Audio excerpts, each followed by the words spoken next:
Hello, USA Fit family.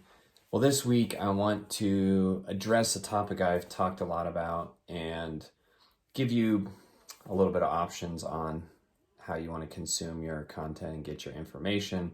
I'm going to just do a short video on keto and what is more properly probably known as a low carb, high fat diet and how this equates to a healthy lifestyle.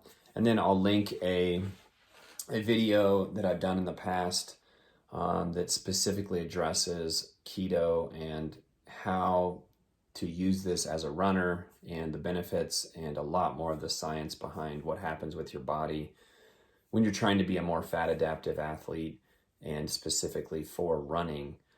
But Bob had this question, we've talked about it, and I honestly don't have, a magical answer for anybody on this because we are all extremely different when it comes to how we function, how our physiology works, and what we do on a daily basis makes a big difference as well. So my general thoughts on this, one, being in a ketotic state, so being in ketosis is very challenging. Like true keto diet is extremely high fat content, very moderate to low protein, and almost zero carbohydrates. So right there in that definition, you are already getting to the point where you're basically eliminating an entire macronutrient. So you'll know that your friend says like, hey, I went on the keto diet and I lost 15 pounds in the first month. Well, a lot of that is your body has to start using things differently. It has to start allocating how it uses fluids, and when there's no carbohydrate or no muscle glycogen to restore on a regular basis or store in the body, you're going to lose a lot of water weight right away, and that's going to contribute to losing a bunch of weight really quickly because losing 20 pounds or 15 pounds of fat in a month is, one, not sustainable, and two, doesn't really happen unless you are extremely overweight and you're trying to lose, several hundred pounds. So a lot of that is just the body's energy systems changing a little bit. But I think some of the bigger benefits of, more of this low carb, high fat kind of lifestyle is your body needs to be very sensitive to insulin. And this is one of the hallmarks of becoming diabetic is you lose that sensitivity. Your body can't deal with the blood sugar and the glucose in your blood as well. And you start to accumulate more and more. I love this because it makes total sense. They're called advanced glycation end products. So the acronym is AGEs, so age. And that's what starts to make your body age significantly, internally and on the outside. Your skin, your hair, your nails, everything starts to age from having this advanced glycation, having too much blood sugar circulating around your body, and your body doesn't know what to do with this stuff, so it just starts depositing it everywhere to try to save itself, so to speak. But if you're sensitive to insulin, you're going to pull that into the cells, into the muscle tissue, into the liver, and you're going to use that for energy.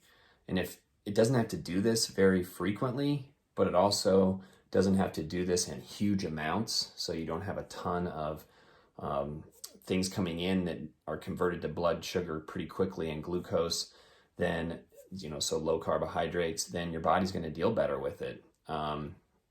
There's a lot of studies on intermittent fasting, which we'll do in the next video, but how if you're eating a lot of fats, then your blood sugar response is almost nothing because fats don't have any sugars in them and there's no blood sugar spike, there's no insulin response, and how this can mimic fasting and this can help us stay in kind of a more fasted state, which is undisputedly very, very good for longevity and health to be in a fasting state periodically and even for longer periods of time periodically throughout the year. So number two would be knowing your genetics, and I always tell people you are a special snowflake. You're very individual. You're very different than everybody else. So because, Sally did great on keto and she lost all this weight and she feels amazing. That doesn't mean you're going to do great trying to follow this low carb, high fat lifestyle. You have to get some blood work done, then start following this consistently, get some more blood work done, see what this does to your lipids. If you start having issues where you're having more of the high density lipoproteins, the HDLs are going up, the HDLs are going down, the LDLs are going up, this ratio is getting thrown off, your cholesterol's up. Your body just may not respond that well to high fat diets, and you're just not going to do that well with it. The other scenario is you're doing that and you're still eating a lot of sugary carbs and your blood sugar's staying up, and this is going to really throw off your lipids. So you have to know the numbers, you have to do things consistently, you have to know them, try stuff, recheck them, see where you're at.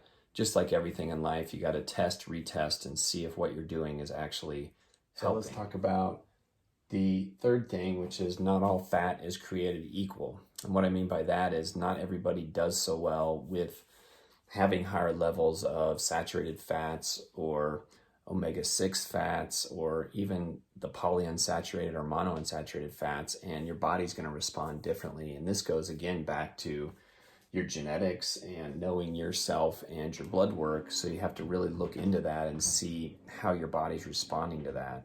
And there's multiple different types of fats, and this all has to do with just the structures of fats.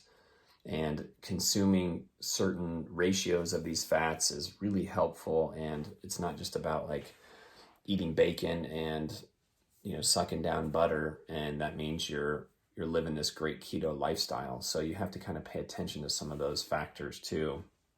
And then the last thing I'd say about this, for just being on a low carb diet, in a high fat diet for health, is cycle this for optimal health. And this comes down to metabolic flexibility. So our bodies have different fuels they can burn for energy, carbs being the preferred source and the easiest one to burn, and then fats being the backup or the secondary one, which becomes ketones, hence the keto diet. And if your body is flexible enough to do these things at different periods, then this is going to help your overall metabolic health. And so when I say cycle, this can be 2 or 3 days of low carb, high fat, pushing towards that keto kind of lifestyle.